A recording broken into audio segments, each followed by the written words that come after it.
You would think I would have learned my lessons. Shit. Aloha, friends. My name is Jennifer Espenscheid, and this is the Art of Life podcast, where we explore methods and avenues for designing our healthiest, most creative, and authentic lives. Psychedelics is today's topic. All right. While I am reading off some of this information and your bio, I'm going to hand you, so this just fell out of my bag upstairs.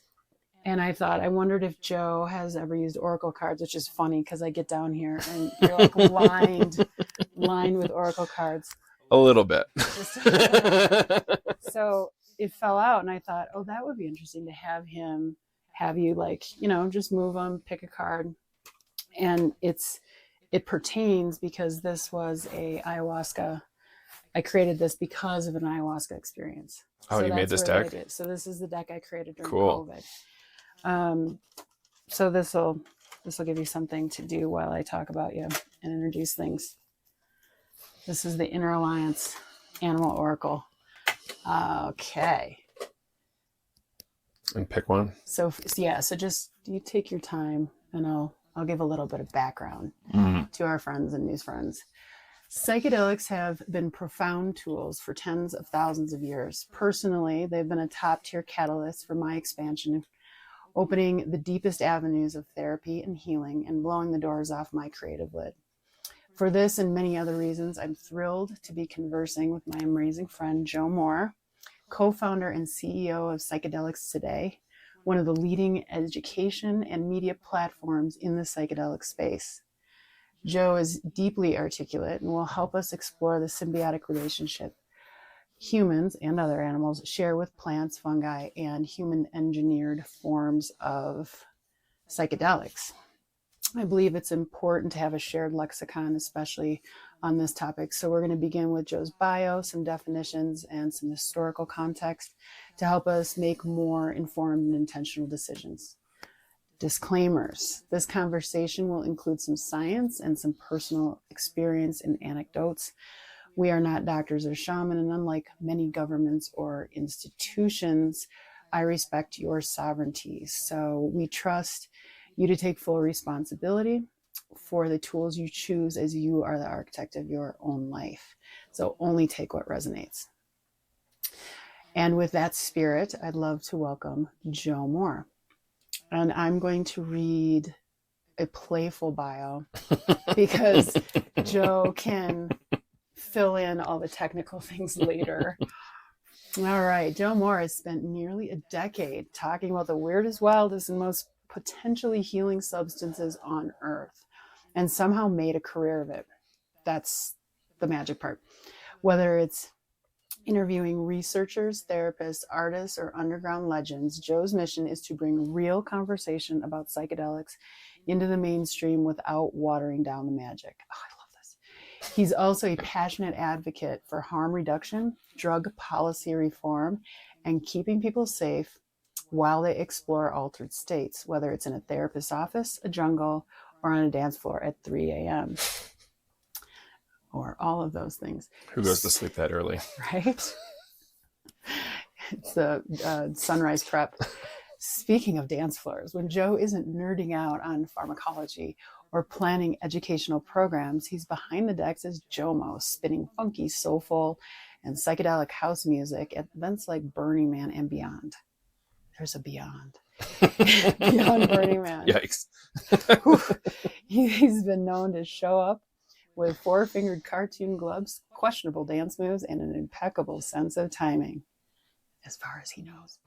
Joe's superpower is connecting dots between big ideas, science, spirituality, creativity, mental health, and making them not just understandable, but actually fun to think about. He believes psychedelics aren't just tools for healing trauma. They're also gateways to imagination, collaboration, and reshaping culture. So I am delighted about this discussion because I have an embarrassment about asking my friends questions if I think I should already know the answers. So that, number one, I get to know more about you, what makes you creative. And I don't know anyone who is, I don't want to use the term like psychonaut, but you are actually taking psychedelics, which I think is one of the most powerful tools for creativity and authentic living, and somehow publicly making a living out of it. So first, we're going to have you pick your card, and I'll set that aside for the end. We'll read this at the end. And then I will start to ask you questions. I think we'll jump around a bit. It'll be about Joe. Oh. All right. This is Joe's card. Bear. Hibernation, protection, inner authority. I was deeply in a 2CB experience a few months ago, and also pulled a bear card. Really? Yeah. Well then. That's the thing. I don't have enough hair to like identify as a bear. Right. But... Well, now you can call yourself one. Sorry, kids. Great. Super. All right. So let's start out by leveling the playing field. A few kind of definitions and explanations and exploration. Could we start by defining what psychedelics mean? And we'll keep it general. There's a lot of them, and they're powerful medicines in this category. But in general, tell us about psychedelics, and then scientifically speaking, like what is happening in our bodies. So let's go to the word first. Mm-hmm. Psyche, mind, spirit, soul in the ancient Greek, delos, manifester. Mm-hmm. So it's manifesting mind, but mind in the ancient Greek sense is a lot more like soul. So like soul manifestors. And yeah, I heard a talk recently by an ancient kind of Greek scholar, and he had this term. He kind of like rewound the tape even further and said like it's more like butterfly. So in like the ancient Greek sense, when you die, the butterfly flies under your body, like it's your spirit. Yeah, remember how much the soul weighs in some of those kind of like kooky books, like half a gram or something. So like it's interesting to like think of butterfly in that context. And like, so anyway, let's move forward from ancient Greece. So this term didn't really come about till somewhat recently. It was like Aldous Huxley and Humphrey Osmond trying to name this category of drugs, and they had all sorts of things, and they had some funny limerick or whatever about, not even limerick, just a little poem, jokey poem about it. And that's what they settled on. And that's what we still mostly call it today. Some people try to beat around the bush and kind of try to call it other things. I like this term. I really like the term psyche. I really like psychedelic as a term. Because it hits a lot of categories, and it like kind of, it does have a lot of baggage, but I'm okay with that because I want to face that baggage head on. Yeah. So sometimes we want to include all sorts of drugs in this category of psychedelics, right? So it's, we think of LSD, mushrooms, MDMA, ketamine, on those two, right? So ketamine, dissociative anesthetic that can instantiate some psychedelic experiences sometimes. And then MDMA, kind of amphetamine that, really close to methamphetamine, actually. I think it is a methamphetamine, but modified, that can sometimes instantiate psychedelic experiences. But mostly it's like somatic and lovely feelings, more so than like a psychedelic, generally speaking. In some scenarios, that stuff can happen. So there's a number of classical psychedelics, we'd say. LSD, mushrooms, DMT, 5-MeO DMT is kind of atypical. So not really classical. Mescaline. Those are kind of the high hits. There's probably a few others I'm missing, but that's kind of like the categories. Is Aya part of that? DMT, we'd call that like a DMT containing. Yeah, so ayahuasca, a very important psychedelic drink, but it's made of two plants, right? There's like, how they figure this out in the rainforest. They said the plants told them, but like it's got DMT, which is a very powerful psychedelic compound. And you can smoke it solo, but your body breaks it down really quickly. So it's a really quick experience if you're smoking it or have other routes of administration. We're working on IV, so we can kind of keep like a steady state of it in your bloodstream. So it can, like with a single molecule, mimic the ayahuasca arc, which is going to be really interesting when we're doing more science on this. Because it's hard to do science as we do it today with multiple molecules in the mix. And then there's another compound in ayahuasca called monoamine oxidase inhibitors. It's like a thing that slows the breakdown of the DMT in your body, so it can be in your body for a long time. Okay. So hours and hours. And the two plants there are Psychotria viridis and Banisteriopsis caapi. They boil those together for a day or 5 days or something, and then you can drink it and have a big experience, typically in quite a religious container. Mm-hmm. Yeah. So what are they doing to your body? All sorts of things. So there's let's see. MDMA. What MDMA does is in a psychotherapeutic container, we like it a lot because it's stimulating and also reduces the fear response in the body. So you become less fearful, so you can become more comfortable reliving things that might have been traumatic in your past, and or talking with people in real time, right? Like, you know, you're a super introvert because you're bullied in high school. Now you're at this weird party, you're on MDMA, and now you can talk to everybody for the first time ever and be really comfortable with that, and potentially even dance in public, which is quite common under MDMA. And then there's then we can go over to like psilocybin and LSD, which are somewhat similar, very different, but also similar. And the idea that I can speak most skillfully to, there's like two major categories. There's like this concept of Gouldalin is the researcher championing this idea around critical period reopening. And it's this idea of like creating a childlike brain state where you're very able to learn. And you don't have these like deep ruts through many years, you know, deep ruts and patterns in your, you know, neural networks of how things, you know, would play out. Your psyche's really good at reducing energy cost by repeating patterns. Okay. And so how can we interrupt those patterns by introducing a lot of chaos into the brain and turning on brain networks that maybe haven't been on as alive. And so I'm butchering this a little bit, but the other category is neurological canalization. So it's like you're actually making a metaphorical rut in your nervous system, and it's like, oh, this is just how we're gonna do this one, as opposed to learning and how do I do this one. Okay. And so it's it like can kind of bypass programming, and because you're in a more open state. It's like fresh snow on a sledding hill is the better analogy. And I like that one. It's kind of like you're shaking up the snow globe. Robin Carhart Harris is the researcher that champions that one. Well, and that'll resonate with all you snowboarders. Fresh snow. So yeah, that's roughly speaking what it's doing to the body. They're mostly serotonergic drugs that work on the serotonin system. Fun fact, LSD helped us understand the serotonergic system quite a bit in science. Yeah. So that's generally how they work. There's iboga, ibogaine. We don't really understand how that one works super well yet. And it's very atypical. They're trying to come up with terms for it that aren't really, it's not really fitting neatly into the psychedelic category. They like the, I don't know, the dream generator, like maybe onerogenic or something like that. So it's almost like you're in deep waking dream state. So you can access so much probably from your unconscious then. Similar to, in a similar but different way to LSD and psilocybin, like serotonergic psychedelics like that. Okay.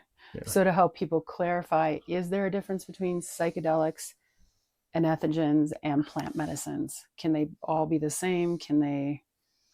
And how are they different from what I would consider like hardcore drugs? Because sometimes everything just gets thrown together drug-wise, which I think is really dangerous. Right. We have to be really careful with our categories. And I'll start by saying we're currently living in a position where our understanding of drugs has been radically influenced by $1 trillion war on drugs that included radical amounts of spend on propaganda. So we're fear-mongering. And they're still spending on it.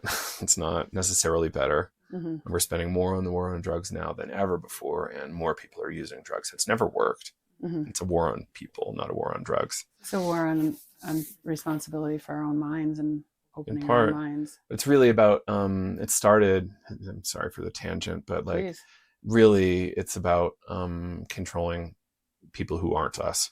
right? So it was used to like oppress Asian people and Black people in America early. And then during kind of Vietnam, it was used to criminalize the things that Black Panthers do and hippies do to help strengthen our position.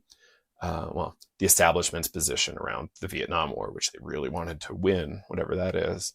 And then it's, the drug war has just been a racist tool used forever to, do all sorts of things. Actually got published in an academic book on this. It got published in here, the publisher that did Harry Potter, in an academic journal on the war on drugs. They wanted us to do like the ethics of the drug war. So I had to read all sorts of Aristotle. I'm like, I don't really understand what ethics are anyway, but like let's just tell the story of the war on drugs. So they wanted you to provide evidence of why it would have been a good thing, the drug war. Oh, fuck no. Oh, okay. We just told the story of the war on drugs, and it's a very straightforward story. That just shows humans being monsters to each other. Especially establishment people trying to stay in power. Well, and by outlawing people's sacred legacy with these plants, they're taking away their channel to their ancestors, to our souls, especially if, we're breaking down the word. There's a project I want to engage in when I have time, which would be kind of, it's going to be difficult to do because everything's probably in the Vatican archives. But it's the systematic destruction of all sorts of very living traditions. So it doesn't have to be all plants or all drugs, right? It could be just living spiritual traditions that are not drugs, and very active spirit lives and all that kind of stuff.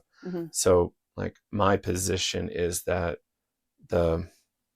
sorry, Catholic friends, but Catholic Church hurt my family as much as alcohol has. So there you go. But in a way, the Catholic Church took over the helm of the empire, the Roman Empire, and the empire never really stopped, right? So the Holy Roman Empire in Europe, it was kind of the thing that kind of, there was that like concept of the Pax Romana. So like, oh, look, like no war across all of Europe. Yeah, sure. But like there's a lot of oppression and a lot of like standardization, homogenization. So as soon as like the Roman Empire kind of like said Christianity is our thing, it became kind of mixed in with empire and standardization of peoples across time and space, and everybody's on the same hymn book or else, and a lot of traditions were eliminated, a lot of wisdom keepers were eliminated, books, whatever. Like we have very little from our European heritage left. And more recently, like in 1400 and on, a lot of people in the New World were getting their traditions destroyed in a lot of ways. So I want to dig into that history, both in Europe and in the new continents, North and South America. I would love to dig into like what was going on in Africa, which, that's a whole big story as well. But like sounds like you and Graham Hancock should get together and always my favorite interview on the show. Oh, you've interviewed him? But I was so sick. It was the sickest I've ever been for a podcast. I could barely talk, but I prepared so hard. Yeah. Oh my God. I think I listened to all of his audiobooks like 3 times before, plus watched the TV show twice. Yeah. I was ready for it. Yeah. I've never been that ready for a podcast. That's amazing. That's a project I want to take on. We'll see if I get there. Another project would be like psychedelics and exorcisms, transcontinentally. Like, how do we see this in a global and contemporary perspectives? Like, that would be really fun to dig into. So I went on a wild tangent. Do you recall your initial question? I was talking about like the delineations, right? Because if some drugs are considered heart openers, some are amphetamines, some are a mix, some are depressants, some are so the psychedelic, what delineates that, would you say, if there were like 3 or 4 things, just so everyone's kind of in the same playing field? How would you I like those categories of like classical psychedelic. So we got LSD, psilocybin, ayahuasca fits in there. Mescaline fits in there. So peyote traditions, San Pedro traditions. There's probably a lot of other mushrooms other than Psilocybin cubensis that kind of fit into the psilocybin category. Amanita muscaria would not fit into the classical psychedelic because that's a GABA system similar to alcohol. GABA. So that's like affiliated with like sleep and dreams often. So some people are using it to get high sometimes, but also to support their sleep. Like I probably should be using it, but you know, I have some somewhere. Some Ukrainians dude gave me a super funny container. I love that. We can just look around the room and find stuff. Nobody look around my room. Nobody look around my room. So then there's like, you had the question about like plant medicines, right? So like,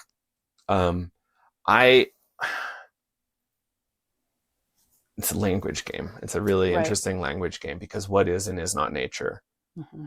I come from the perspective that when we start to other creations of humans from nature, we distance ourselves from nature. And that's one of our diseases du jour is alienation. And by saying like, we aren't nature, we're hurting ourselves. And why would we do that? And that's interesting, back to Catholicism, where you're bringing in a mediator that's going to show you God, as opposed to you yourself just experiencing within, like being a gatekeeper. It's interesting what you're saying. We as humans creating things, moving molecules, why isn't that nature too? So it's kind of a great way to look at it.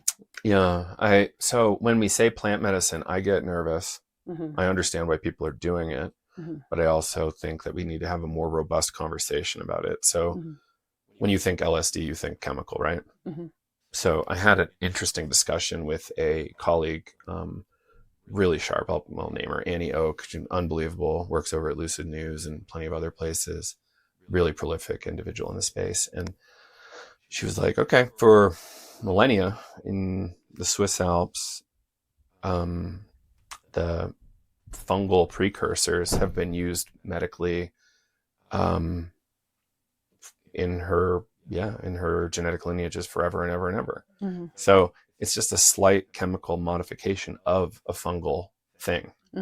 So when Albert Hofmann in his lab in Basel, Switzerland was developing all sorts of drugs, he was experimenting with these lysergic acids to say like, what can we do here? And some of it was for stopping uterine bleeding post-birth. Like, can we actually have people die less after birthing? Great.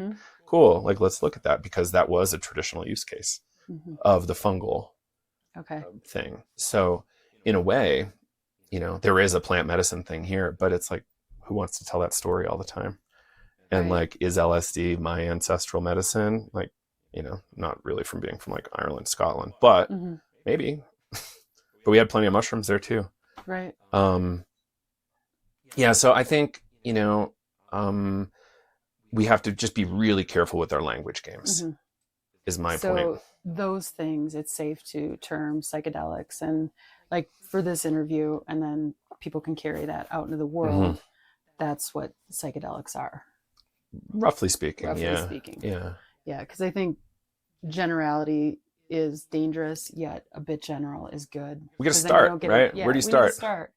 We need a lexicon here. So, all right. Now, to better understand psychedelics today, can you describe the different avenues the platform covers? So like education, science, culture. What is that umbrella? Yeah, all of it. So, yeah, everything from policy to, education to critiquing and commenting and covering like international retreats. Like what's happening right now in Colorado is really fascinating to us. Like we're effectively legal with 4 major compounds. And what are the 4? DMT, mescaline, excluding peyote, psilocybin, and iboga, so ibogaine. Really? Yeah. Cool. Effectively legal. You can't legally share it. So it's weird. If I gave it to you, that's breaking the law. If you're holding it, that's not breaking the law, which is fascinating. It is. Yeah. So I'm holding it. It's just in the handoff. That's illegal. Okay. What if I flipped over my canoe? Right. And It just somebody else floats picked it up. downstream. Right. So you could facilitate something if someone already had one of these. Right. Gotcha. And note, ibogaine iboga and ibogaine are a little dangerous relative to the others, but really important though. Right. To be able to explore is pretty cool. And you tell me about Vital, because that was something I read about and you've talked a bit about.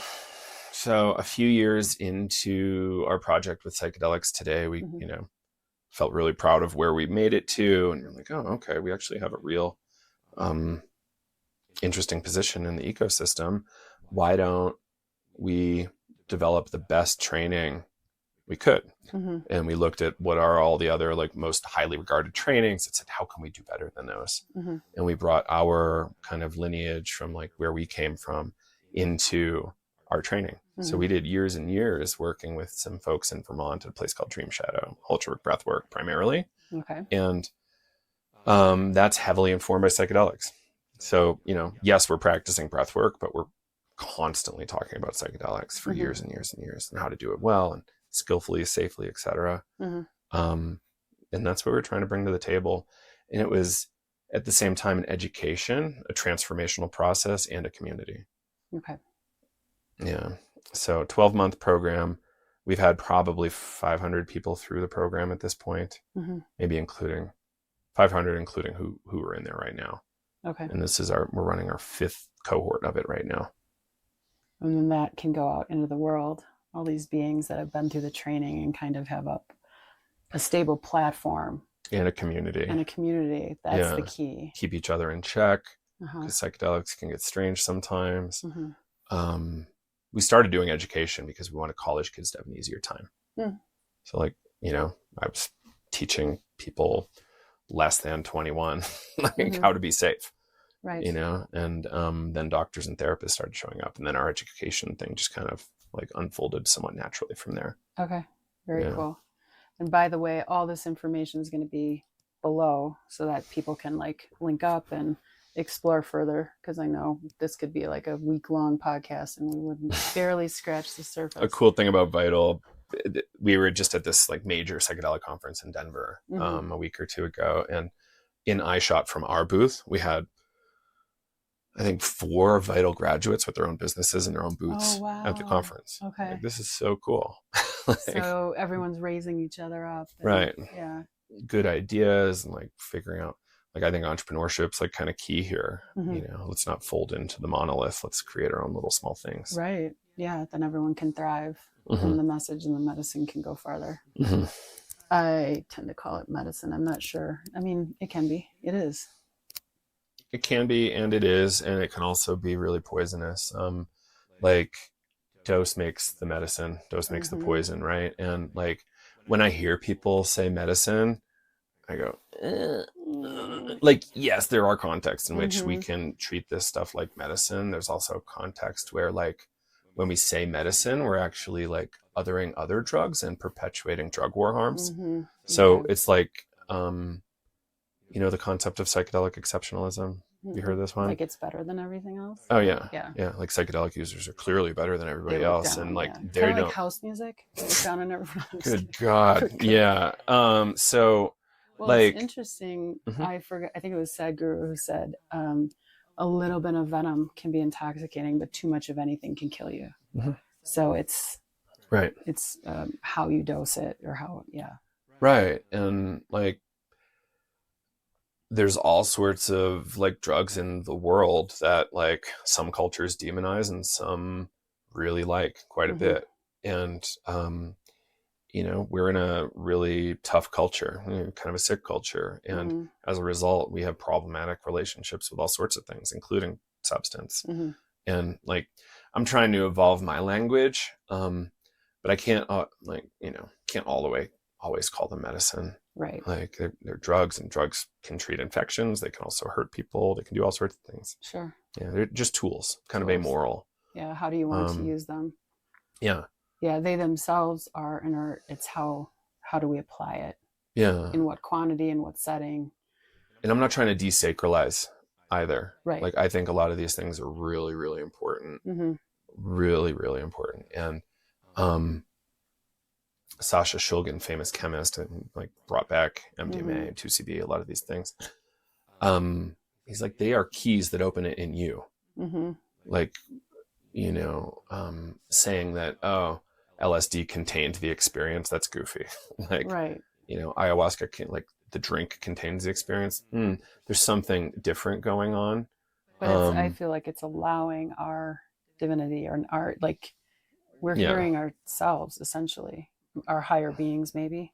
So that's an important thing to get into. So in my world, I think I like to think of these as, so we, you know, I gave you the definition of psychedelic, but you know, what do I want to say they are? Yeah, that's Is the next non-specific amplifiers of psychic or mental process. That's how I frame it. Okay. So like whatever's going on in you, turn that volume up. Hence intention, I feel, being like one of the most important parts of the experience, right? Because if it's going to amplify or show something, then maybe having some intention around it. It's a good idea to think about it before you do it. Yeah. As opposed to like, oh, cool, acid. All right. You know, not like I've never done that, but like, you know, it's definitely something that we should think about before we do it. Like, what is my relationship to this thing? What am I trying to do? There's all sorts of practices. Like I've seen people talking to their mushrooms before eating them and talking to their acid before eating it. And like, that's a really interesting practice. And there potentially is something really serious to that. That said, just because you want to work on like, oh, I want to figure out like what's going on with me at work. It's like, well, maybe it's about your relationship with your mother or like your spouse or whatever it is. It's going to answer it. I say you're going to get the answer, but maybe in a roundabout way. Perhaps. And I think whatever's most alive in you or is carrying the strongest charge in you is the thing that's going to show up. It's not necessarily about what you want in the moment. Yeah. Yeah. Because you can't hear it or know about it necessarily before you get the subconscious to like come forward. Right. Yeah. Yes. Yeah, that's definitely been my experience. I want to divert a little bit from your work and because I know, especially in the context of Psychedelics Today, you're the interviewer. And quite often. And so you're not going to maybe your listeners and even a lot of your friends don't know enough about you. So I'd like to now dive a little bit into Joe. So I would just say, you know, take us on a tour of your life. What was your meandering path to this point in this work? Oh, I grew up in a small non-working farm in southern New Hampshire, kind of like deeply attached to the land there. Beautiful, gorgeous, kind of I think my dad did a good job reading us kind of Tolkien when we were too young, which is great. Thank you, Dad. Yeah. And yeah, parents do that too. So, you know, there was this kind of somewhat magical worldview. My mother was kind of working in medicine as a RN and pediatric thing in a hospital. And so we had kind of like a little bit of medical understanding since just like where they are. And then my dad's an entrepreneur, like doing kind of like rehab on homes, you know, like general contractor kind of deal. And so there was, you know, an interesting blend. And then, you know, computers showed up and I was like, this is interesting. And Nintendo showed up like a little too interesting. And then I think I kind of identified as like a computer person from a really early age. I'm like, this is fascinating and it's mysterious. I don't know what this is and what it can do, but I know people who are working full-time in software from the age of like 8 or 9. I knew people who were in the computer business. I'm like, that's really interesting. What is that they're doing? And so, you know, obsession, you know, kids do that kind of thing. And the internet shows up. It was probably like 12, 13 when the internet shows up in my town. Certainly not at home first.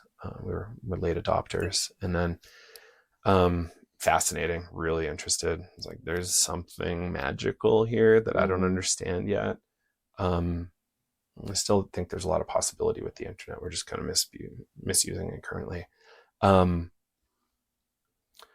Yeah, I don't know. So New Hampshire is a relatively conservative place. I, Mm-hmm. jokingly call it the Texas of the Northeast, and live free or die is our motto. And I still have some of that in me, but like not a lot of it. And yeah, so I had that going on in high school, like kind of nerdy, but I was floating between like the hyper nerdy valedictorian crew and then also Mm-hmm. like the quote unquote bad kids, which was hilarious. I had a lot of fun with both groups. Yeah. And at one point, the principal pulls me aside and goes, "Joe, you're hanging out with the rough element. Watch yourself." I was like, "Get out of town, whatever." Like, nice try. Nice try.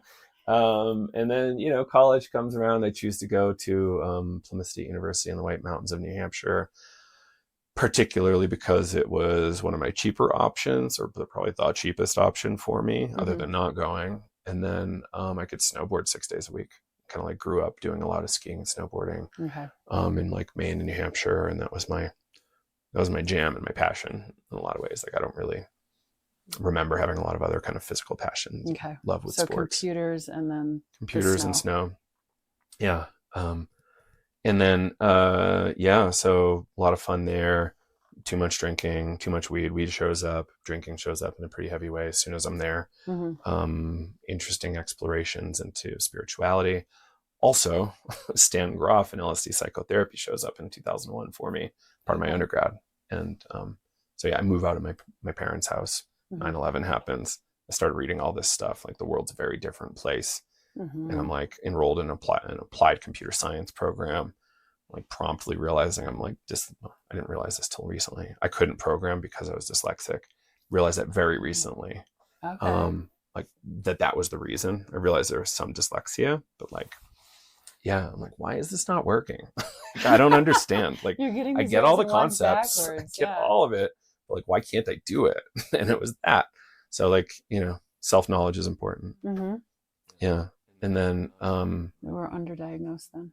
oof, yeah, my parents thankfully kept me off of ADD meds starting in 3rd grade when they wanted me on them. Yeah. So philosophy shows up, Stan Grof shows up. So I'm studying like a kind of like a hybrid curriculum around like religious studies meets the history of Western philosophy and the history of Eastern philosophy, and also like kind of Bible-ish studies. So like what's happening in America for like the new religious movements there, what was happening in like the Ottoman Empire and the Arab traditions that kind of like held the Greek traditions, which was a kind of in a lot of ways a post-Egyptian tradition. There's like all sorts of really interesting stuff going on for me at the same time as I'm studying Joseph Campbell, LSD, Stan Grof, learning about MDMA psychotherapy and MAPS, and then I find holistic breathwork in Vermont, next state over. It's the upside down New Hampshire, right next door, and find my teachers at Dream Shadow. And I think my teacher had like a stroke and then some cancer, so like we couldn't like engage as soon as I wanted to, and they're like, workshops are closed, I'm sorry, but we'll open up really soon. And I think as soon as he was well enough, he actually came over and gave a lecture at our university, or we were transitioning between college and university at the time. Yeah. And then he shows up and gives a lecture because I was doing like a philosophy club thing, LSD and Zen and psychedelics or whatever. And it was awesome. It was really awesome. Blending the two together since then. Yeah, because he's got this background in clinical psychology, but also PhD philosophy. And the philosophy was really to kind of like ground his LSD experiences, like figure out what the hell was going on. Because every LSD experience was kind of a crisis, which I get. I thankfully don't have that experience, but there's certainly on occasion crisis moments, but like, thankfully not every time. And so yeah, that's kind of what I'm carrying forward. A lot of breath work. Started organizing in Boston after school. Like, I was like, oh, how do I find drugs? Burners, cool. Like, there's a Burning Man meetup in Boston. Great, let's go. And then it's like not exactly what I wanted, so I started hosting meetups around ayahuasca and psychedelics through Evolver. And that was really fun, hosting those in anarchist lofts in Chinatown, which is rad. And then, now I'm in Colorado. What brought you out here? Oh, I wanted bigger mountains. Okay. Yeah. Yeah. And I was like, my friends were great, but it was like, okay, we're doing extreme sports and we're drinking. It's like, we Drinking can't talk about culture. politics. We can't really talk about your weird psychedelic stuff. Like, cool, Joe, but that's not what we're doing right now. Okay. Like, yeah, we'll get like really weird, but also like not with those other substances. So you were just honing your preferences and going where the air was fresher. Yeah. Yeah. Yeah. Like Boston was good enough, but it wasn't really for me. Mm-hmm. Yeah. Well done. Thanks. Yeah. How did you meet your partner in Psychedelics Today? Like, when did you, because I kind of perceive that as like the biggest chunk right now of your attention in your work is Psychedelics Today. So moving out here was complicated in that I had to move away from my breathwork community, my teachers in Vermont. I was like, so I was facilitating so much breathwork out there. And it was so good. Like, I loved it. And, we would still stay in touch and, check in regularly. And they were like, you haven't met Kyle yet? You haven't met Kyle yet? You have so much in common. Psychedelics, breathwork, and outdoor stuff, skiing, snowboarding, biking, all that. And eventually we had a call. It was so funny. I was trying to talk him out of going to grad school, but he remembers he was really trying to get me to go to grad school because he was developing a graduate program before he was even in it. Okay. About like psychedelics and Stan Grof, breathwork, and all of these kind of like expansive things that we liked. And neither of us were successful. And he ended up going to school, which is great. Like, he did his undergrad in transpersonal psychology and his graduate work in somatic psychology and clinical mental health. So he's a therapist now, licensed therapist in Colorado and New Jersey. I think still New Jersey. And so we just were like, okay, what's missing in the space? We want to do something together. We have this amazing admiration for our teacher, Lenny and Elizabeth Gibson, out there in Vermont. And we're like, how do we kind of share with the world what we got a little bit from them, and like the insights we've gotten from them, the community aspects, later, that's vital. Yeah. But like, we're like, let's record it. Let's put it out there. Let's start a podcast. This is right around, like, I probably had 2 or 3 other podcasts at that point. Only one of which is still around-ish. Maybe you can find it. I don't know if you can find it. But anyway, like, it would have been Psychedelics Day was my 4th podcast I started. Okay. And then we're like, let's expand the scope of what's discussed in psychedelics. Let's bring new speakers into the conversation, because the podcast circuit at that point and like the academic circuit at that point were like getting a little boring for me, and probably hope for everybody else too, but I don't know. So yeah, that was our origin. We wanted new voices. We wanted to spread our teacher's legacy, and we wanted to talk about transpersonal psychology, which is this kind of like spiritualized psychology that tries to encompass all of human experience, not just selective human experiences that fit neatly into the materialist frame. Yeah. And is that where, I know we've talked a little bit about like the esoteric or astrology, things like that. What have your like deep dives been into that? And do you kind of wrap that into self-exploration, like as a parallel with psychedelics? Ish. Yeah, ish. So,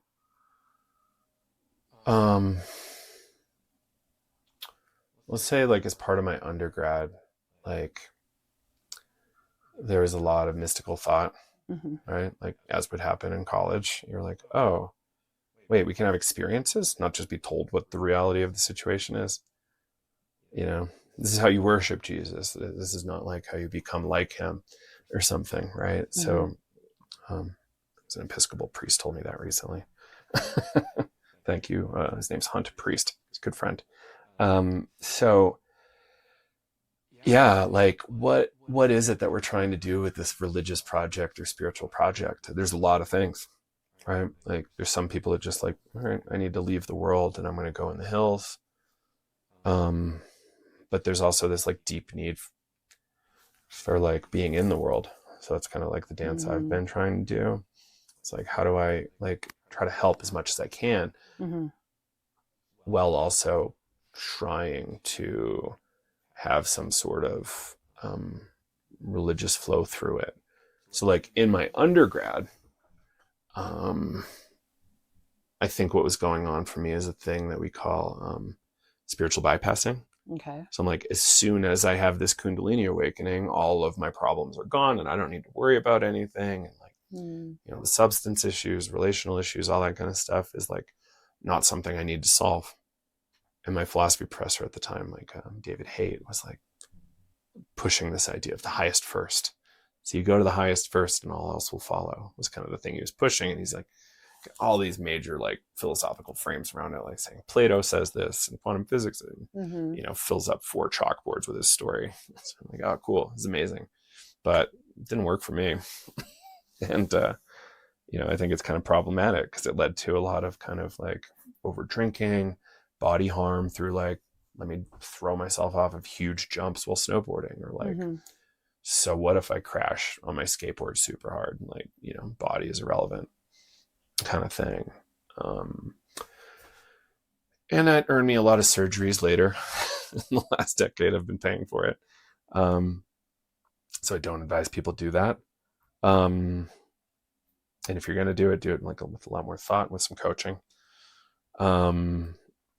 Yeah. So I think there was like a deep spiritual interest and mystical interest. It was mostly like Hindu in origins at that point. I wasn't super into like Zen practice. Still am not. I like kind of mindfulness meditation and kind of the Vipassana meditation kind of stream via like Jack Kornfield. I like that. I like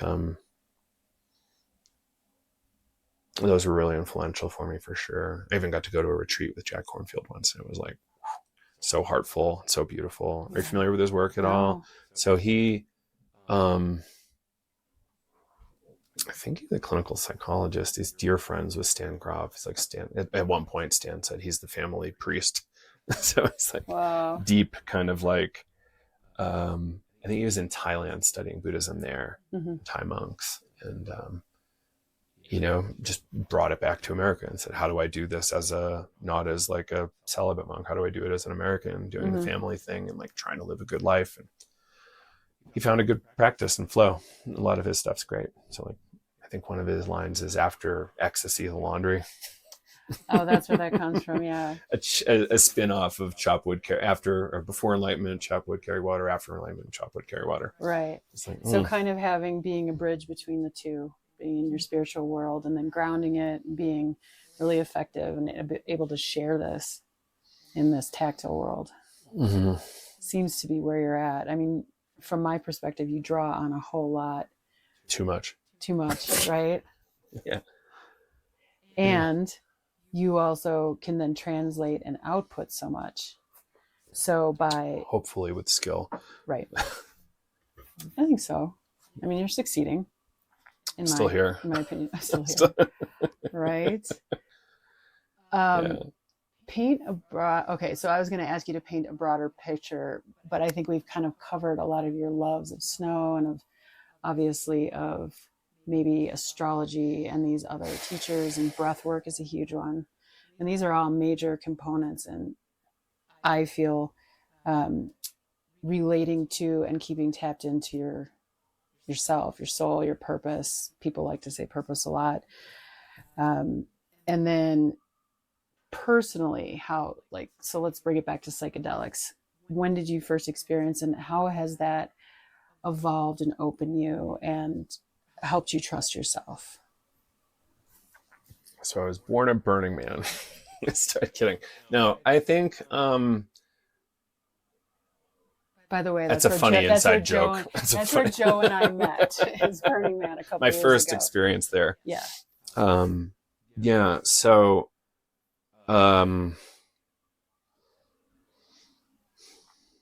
tragically late in life, but I think it might be most appropriate.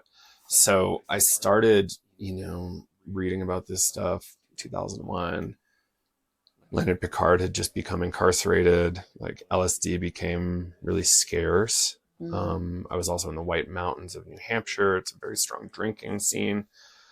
There were some mushrooms, but like I only saw them tangentially through other people. Like nobody ever like offered them to me. Maybe I drank too much and people were nervous or whatever. I don't know. And so that was an interesting thing. So I started growing mushrooms. I don't know, 2007 or something, maybe 2006. And I'm like, how can I have this experience? I guess I got to grow my own because I don't know how to buy drugs. I don't know those people. Like, I don't go to those places where drugs are somehow. And maybe I was just too embarrassed to ask. That's pretty cool. You're like, all right, I'll grow them. Yeah. So as part of my first job out of college, I was just like obsessively reading psychedelic forums. Podcasting just became a thing. So I was listening on like an iPod all day long to psychedelic podcasts and like cannabis podcasts. Like, what are these people talking about? Like, this is a whole world that I want to connect with. It was a digital world, but it wasn't a real world. It was like a really interesting constellation of people. And there was people growing mushrooms there. There was people making their own DMT there. I could chat with these people on forums at work all day long about drugs. I got work done sometimes, but never got fired there. Yeah. So don't do that at work these days. Everybody, they're watching. Just make it your work. It's a lot easier. Yeah. And then like, where do we go from here? So I tried the mushrooms I grew. I think I did it wrong. I was like, ew, they're disgusting. Like, I don't want that flavor. That's part of it sometimes. Right. So I'm like, I have to dry them and then blend them up in a smoothie, which I think actually might destroy the molecules in some cases. So it's like not as strong. So how do we deal with that? I think I tried 2 or 3 times, couldn't figure it out. Somehow I could have just pilled it and I could have just eaten them and it would have worked fine, but I didn't do that. Right. Perhaps some subconscious thing going. And I went through a breakup and I was like, oh, I'm depressed. Like, I think now might be the time to try ayahuasca, which had been on the menu for a while. Okay. Drove to a place that I had heard about from a few different people. I'm like, okay, this sounds like the place to go. Let's try it. And the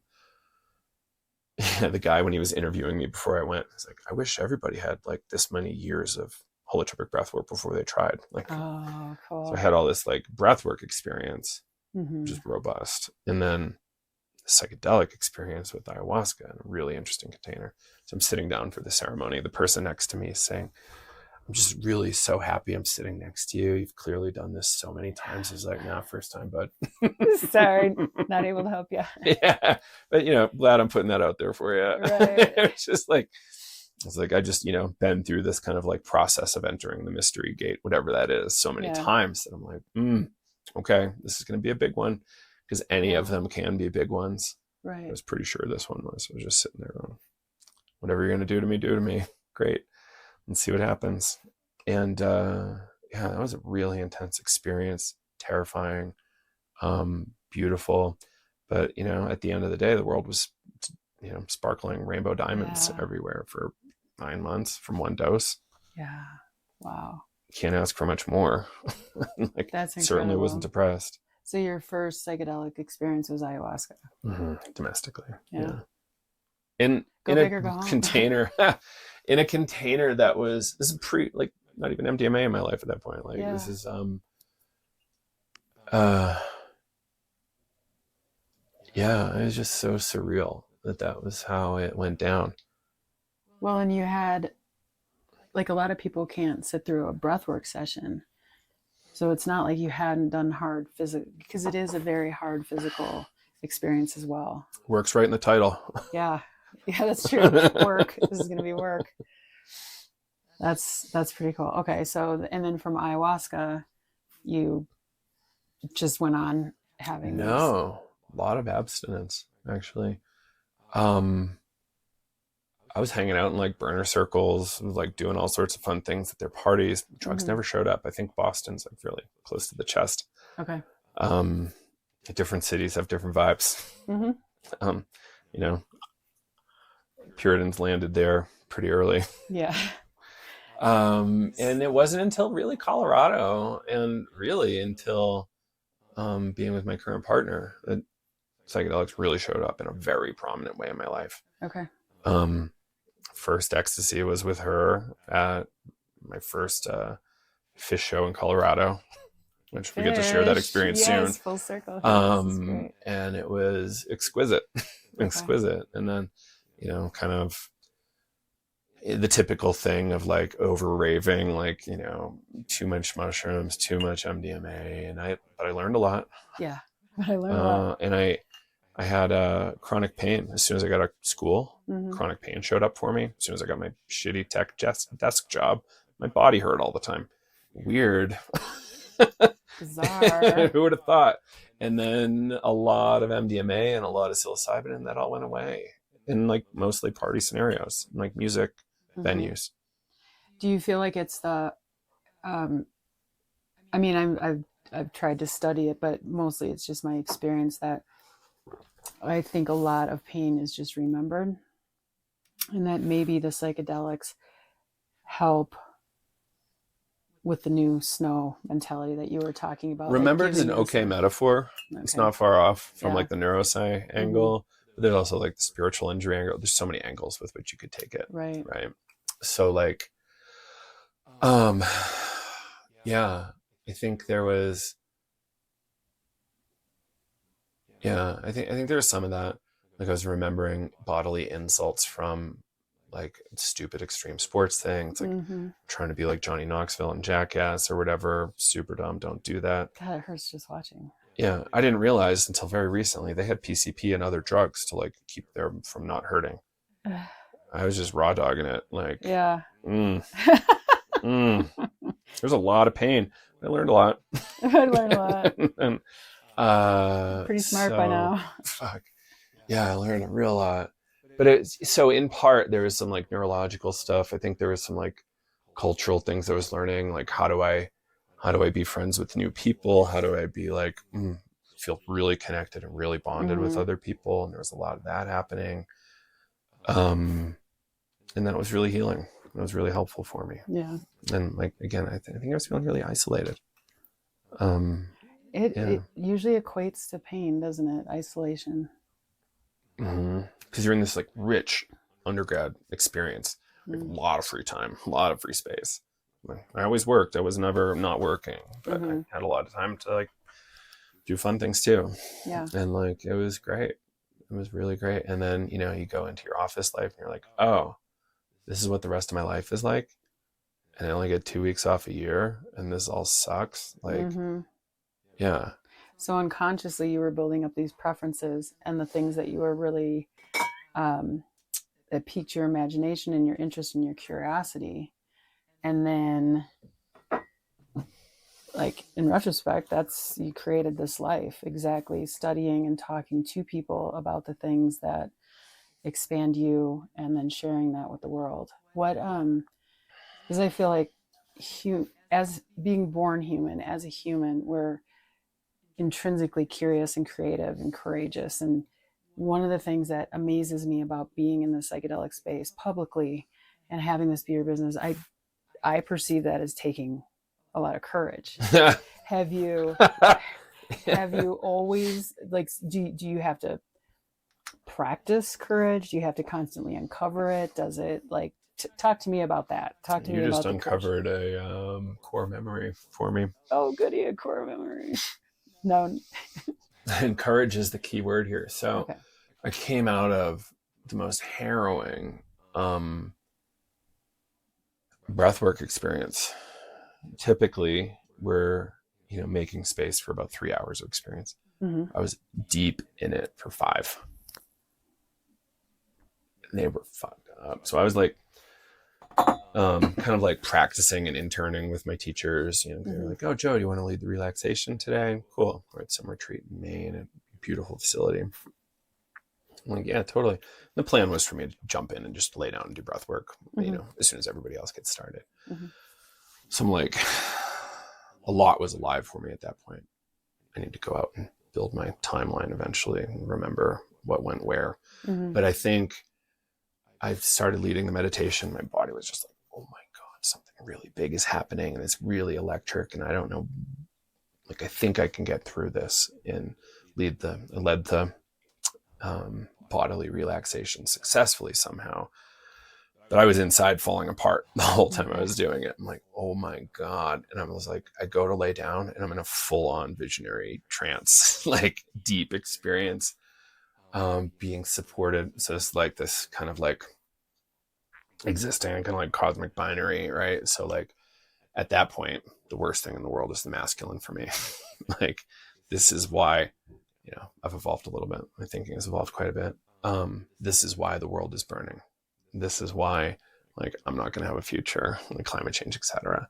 Is because like of men doing bad things. It's like more complicated than that, but yes. Mm-hmm. And then I was being supported through flying through this cosmos by like, felt like an infinitely long, just female tongues flying through. Like the world is just everything's fucking on fire, and just so. That was very, very, very intense, like potentially more intense than my ayahuasca experience. And this is all from breath. Potentially not even. Like, I didn't even start my accelerated breathing. I was just full on in a visionary state. Okay. Yeah. Like my nervous system was just there. It was like, and like. And you let it come forward. Yeah. Because that was the practice. That was what I do with these people in these spaces. I'm like, okay, this is it. I think my body knew it was in that space. I was like, here we go. So let's do this. Yeah. And this was like, what, like probably near the end of the Iraq war, like, yeah, deep into Afghanistan, and like, pretty climate aware, eco aware. Like, this isn't going well. And I like, what's the way through? And I don't know. Let's figure out what's through this thing. And I walk out of the building. I'm just like down and despondent and tired. And I'm like, I don't know what to do. Like, my teacher comes out looking at me. Like, I'm walking to my car. It's like, courage. And like, yeah, I was like, knowing the exact thing to say at the right moment. So courage, right? Yeah. So like, how do we like birth this thing for us that we're like here for? And it takes a leap. You can do the safe thing, do what your family and your parents think is really safe, or you can do what your soul thinks is safe. And that's what I had to do. It's like, where is my passion? Where's my interest? Yeah. And there was like, what is the thing I think that could help us? And psychedelics at that moment was crucial to that. Yeah. So kind of experiencing everything that could happen made it like there was no choice after that. It's like, this is what I'll do. Yeah. What else is there? Yeah. I feel like we're at that point again now where it's like, yeah, we have to be ultimately inspired and courageous. Like the office life, like, is a fucked up metaphor. I'll do it anyway. It's like, at what point is it not like putting the embalming fluid in before you're dead? And like, that's a really fucked up and dark way of saying it, but like, how can we be most alive? Right. Better to die while you're living than live while you're dead. Right. And like, we really have an amazing opportunity to be alive right now. And how do we take maximal advantage of that? People are like, hey Joe, you ever suicidal thoughts? I'm like, sure, the natural amount, but this is too awesome. Like, why am I ever going to opt out of this thing? Right. Somebody else is going to have to do it. Like, it's not me. Yeah. My body might give up, but like, this is too amazing an opportunity to be alive right now to give it up. I love that.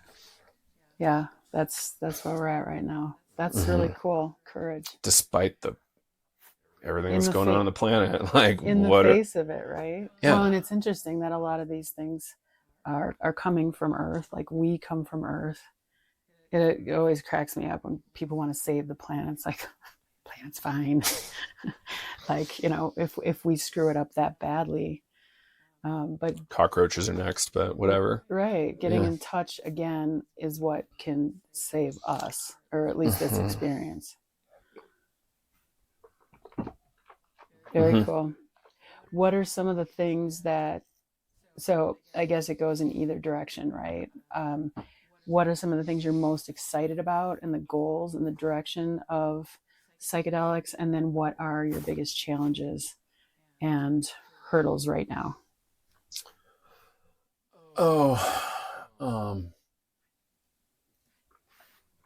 Like, what are you for? Are you I'm trying 40? to give you like the non-glib. So like, Yeah. of course I like it in medicine. Like, of course I love the inclusion of medicine. Like I have, I'm working closely with the chronic pain startup where we might be able to like globally, this is the aspirational one, globally reduce chronic opioid prescriptions by 80% through these innovations. And like, sometimes we think 80% is conservative. I've only had pushback from one clinician, one doctor on that. And, I like to have that caution too, but it's like, I think we can do this. And like, there's so many people in so much pain. And I think, I don't really identify as Buddhist, but I think like there's a lot of ridiculous structures out there preventing humans from flourishing. So it's not necessarily about how can we stop people from suffering. It's like, how can we help people become maximally alive, as opposed to being like little, survive. Like as opposed to being like ridiculous factory units. Like we're actually very robust, very divine things. And how can we like support each other collectively in that process? And like, I don't know that I'm maximally alive, but I keep trying more and more. And I would love for more people to come along for the ride, and however they choose to explore that for them, could be watercolors. I don't know. Yeah. Like Van Gogh did pretty good. Yeah. Like there's a lot of ways to be alive. Right. Yeah. And then what would be standing in the way of that right now? It's like economics and cultural fears, largely. It's like, oh, what's the worst case scenario? And right now there's a lot of worst case scenarios, but like, how do we, and I'm coming from a super place of privilege, right? I look like this, like, but I still have a lot of concerns about what's coming and what is now. So it's, exploring ways in which we can coordinate together to create those things, whatever those things are.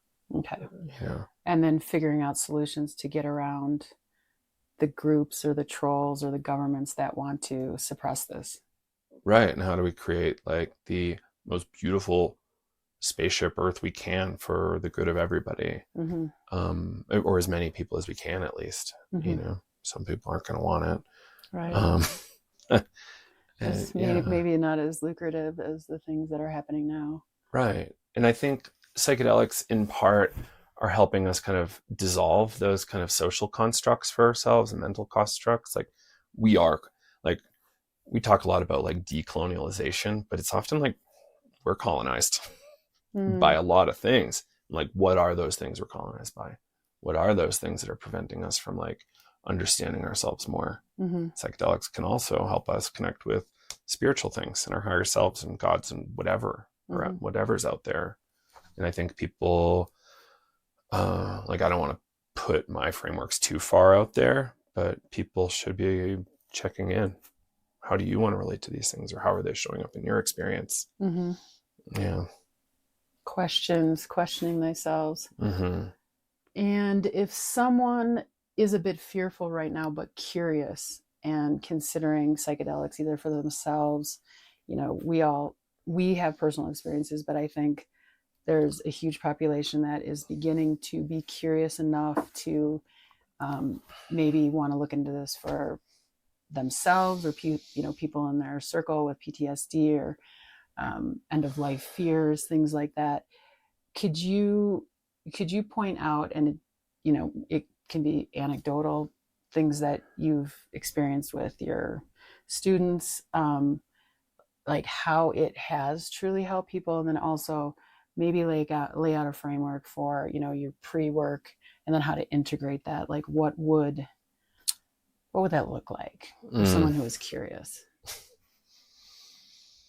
Read a few books. I really like the book Psychedelic Explorer's Guide by Jim Fadiman. I think that's a classic on the topic. Psychedelics are not for everybody. We have to start there. There's people with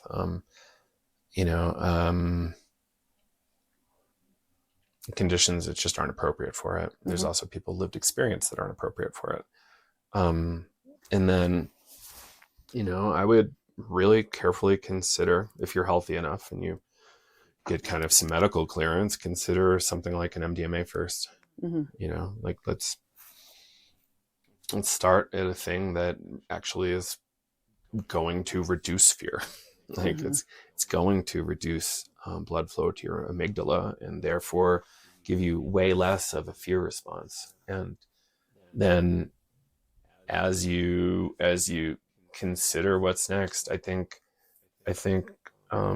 carefully stepping into the water with something like microdosing is a reasonable way to do it. You have to be really careful about microdosing. Like, are you actually microdosing or are you driving while you're high on mushrooms? You know what I'm saying? So like there's a lot of personal responsibility that has to come here. And yeah, just listen to a lot of podcasts if that's your jam. There's some documentaries out there. I really like this far out one. Have you seen DMT, the spirit molecule? I think I saw part of it. Yeah, it's well done. Really good animations. There's a little bit too much Joe Rogan in there, but whatever. He's, if he brings like it or light, not, the guy that brought DMT to public consciousness. Yeah. And he's redeeming himself a little bit these days, but we'll see how that shakes out. Yeah, but this idea around there's so many molecules to explore. There's so many traditions to explore. You could do it at home. You could do it with a therapist. You could do it with a shaman. You could do it with your partner or close friends. There's so many ways to do it. There's a book by a New York Times writer, Rachel Newer, called I Feel Love. And it was about her personal exploration with her partner and friends through COVID with MDMA. Like, imagine being drug naive and then all of a sudden with COVID, like, let's use, and then all of a sudden MDMA, and you're like, oh my God, I cannot believe how good love feels and like openness feels. And like, brilliant book. She's a great writer too. So first educate yourself, like a broad range. Right. Educate yourself and then set yourself up for success. Start with something that is going to make you feel good. Right. And there's blood pressure issues like with MDMA. So like if you have blood pressure issues, get that under control far before you ever try it. Because I don't want anybody getting hurt. It's actually safer than riding a horse. Yeah. But still, there are risks and cautions you want to have. Like first time, don't go to ayahuasca. Like, and then, don't go to Burning Man for your first time doing acid. Like that's probably going to be a situation.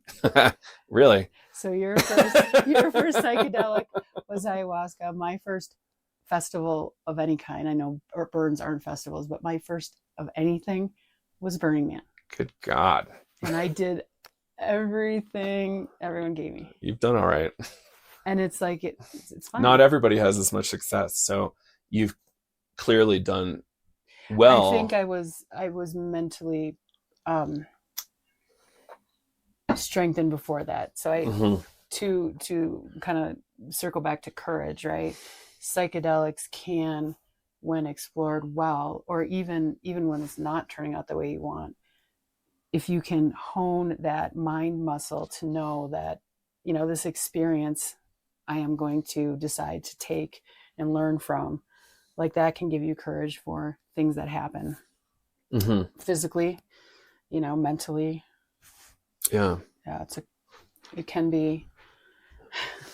And they're a complicated thing to get into early. Like that's why we started educating for college kids. It's like, hey, that's awesome. Do you actually have space for your life to be disrupted for months, theoretically? Yeah. Or do you want to wait till the summer? Or do you want to wait till you're out of college? Right. A lot of things. And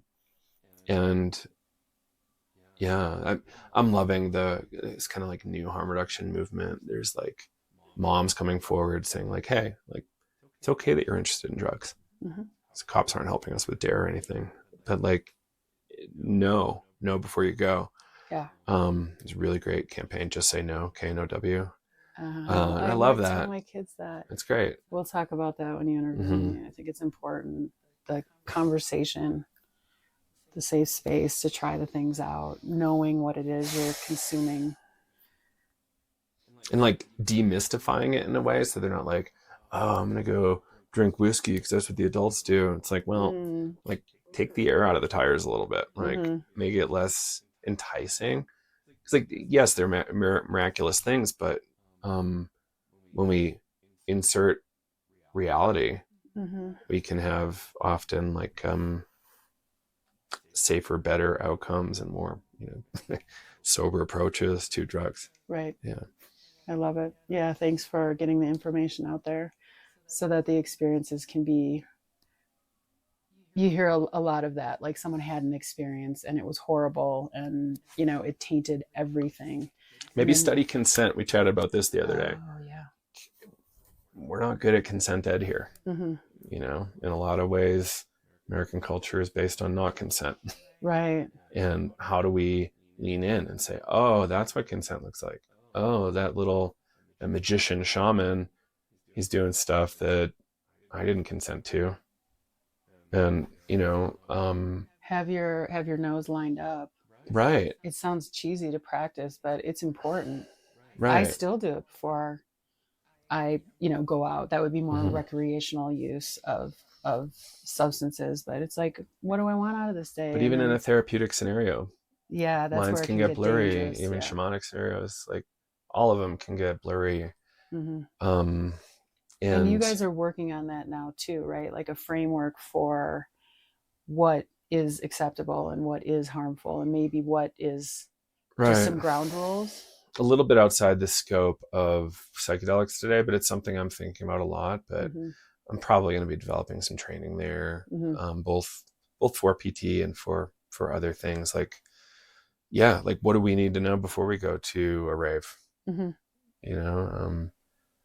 then for facilitators too, to have clear guidelines about what's acceptable and what's not, because then it's those, I'll just say, negative stories that spread so fast, and then it strengthens the drug war.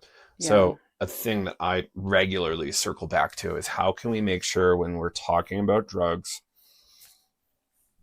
we're not making the drug war worse. So it always circles back for me, because people are dying. People are having really hard times with drugs. And the way we talk about that. So not romanticizing it. And also not demonizing other people's drug use. Right. Like, I'm not going to yuck your yum. And I'm not going to say those are bad drugs out loud, because that strengthens the drug war and gives cops more money to arrest your friends or my friends or whoever. It's not like for somebody making a decision to alter their body chemistry in whatever way, they don't deserve to go to get locked in a cage for that. Right. Like one of my good friends now, sweetest man, did 20 years in maximum security prison for LSD manufacture. Love this guy. And like the fact that my tax dollars went to that.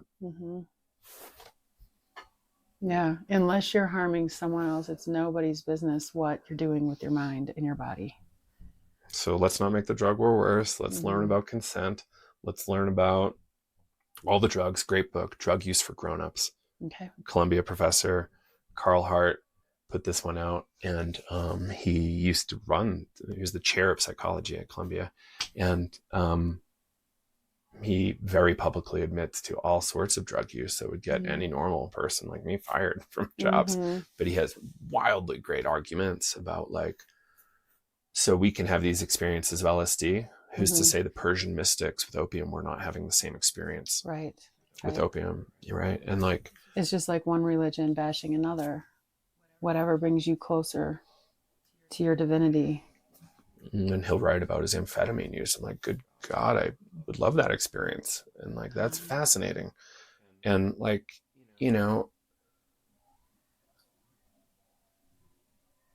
it's important to point out too, that if you're not called to psychedelics, or if you're not called to any of these things, you have reached through breath work, the most mystical and amazing so it doesn't have to be that at all. Like listen to yourself, take responsibility for yourself. It's okay to say no, and it's okay to like, you don't need that merit badge. There's plenty of other merit badges if that's what your game is. The good old heroic dose of anything is like it's such a shitty name for it, because it like makes everybody on Reddit say, oh, I'm gonna have more ego deaths than you. Like, right, my ego death is bigger because like there was literally ego death competitions on Reddit I saw a bunch of years ago. I'm like, what are you guys doing? What is happening here? That's the antithesis of what the ego death is supposed to use. Yeah. Okay. It's kind of funny. But you come back and you go stronger sometimes. So right. Yeah, it's a funny thing. I've noticed that. Yeah. So that constant self-questioning of what was this experience? What does it mean? Because it can reinforce the ego. Mm-hmm. I've noticed. Yeah. If you're not paying attention. But we're offering coaching, consulting if people need help. There's plenty of other people offering coaching, consulting. Yeah. You come back from a mushroom trip and you're like not feeling right, like get help. There's people out there that can help you. Psychedelic integration specialists, coaches. And we'll put all this information in all these books. I think it would be cool to have a book list for everyone. Did you know I have a book? And your book. 2 books. Let's see the books. So we have, these are the old covers, way prettier ones. Integration journal. Oh man, we don't have any trip. Journal. The trip journal is really good too. But these are really dope, and that's like funny. People have really liked it. Okay. And there's like worksheets, and like you write in it, and like so it has all kinds of prompts and yeah. Oh, and this is great. Making a goal, your big goal, your integration, your creative project. And like I like the term meaning making often too. Yeah. Like what the hell was that? That was so alien for me. But like over time you work on it and you develop meaning around it. Hopefully. Well, and I've found sometimes years later, that seed that was planted or that thing that happened or was showed to me or told to me, planting seeds and shit. There you go. I helped you write this. My future self was talking to you. No, it's so true. And I think that's one of the coolest things to consider with psychedelics is that Kyle really did the heavy lifting here. Yeah. That Thanks, you Kyle. will continue to reap the meaning. Let's just use the word meaning. I would even strongly say benefits of that work. The work you're doing with psychedelics. I mean, it can be fun. It can be recreational for sure. Yet recreation is healing too. Recreation is healing too. Dance, being in community. Did I put that stupid book back already? So this is. How about this book title? Like, Embrace Pleasure. This is written by a therapist. Like, the idea that we shouldn't have pleasure is silly. And like, I think we should do things that feel good because things that feel good make us feel safe, as opposed to constantly being like, money. Right. Well, and being in fear, it makes us a lot easier to hurt. So just understand that might be an healthcare insurance. that we want like, let's be safe with each other. Right. Yeah. It might be healthier to head in this direction. Maybe. Perhaps. There's some science. Yes. I would. Okay. So I'm ending with, I think, the question, and you've answered it, but your work, your Psychedelics Today, and just in general, what makes it all worth it? Oh God.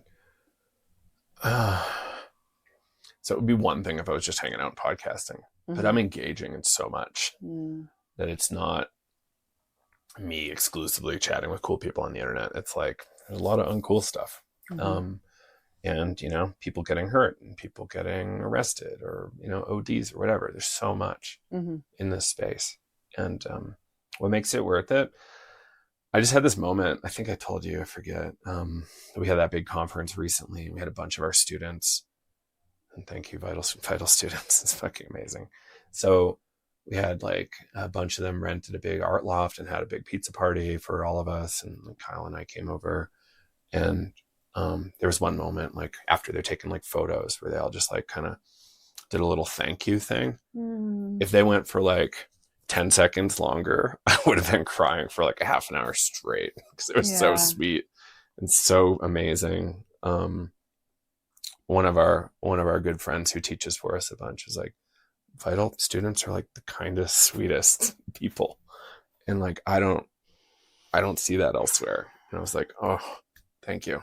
Thank you for saying that. And like, thank you to the Vital students for doing that. And like, just having those kinds of like occasional check-ins. Yeah. Get this. We had a podcast listener, not even like a customer or student or anything. Podcast listener, like, hey, you guys, I just listened to you as I escaped Russia, as I was fleeing Russia, and it took weeks of like figuring out how to get through the border, and you guys helped me do that. And like, that's okay. I get constant stories about life-saving and like all these things, you know. So all those reflections coming back at you of what you're putting out there. Yeah. Like I'm kind of like embarrassed sometimes, like when I hear that kind of stuff, but I'm also like, thank you for telling me. Like it does make it worth it. Yeah. Yeah. Make it worth it. That's and awesome. you know, like I want to see a world that's sweeter, kinder, funnier, sexier, whatever, you know, like how can we do this earth thing in a way better way than we're doing it right now. I love that. That's the direction. I'm going to read just a little bit of Bear.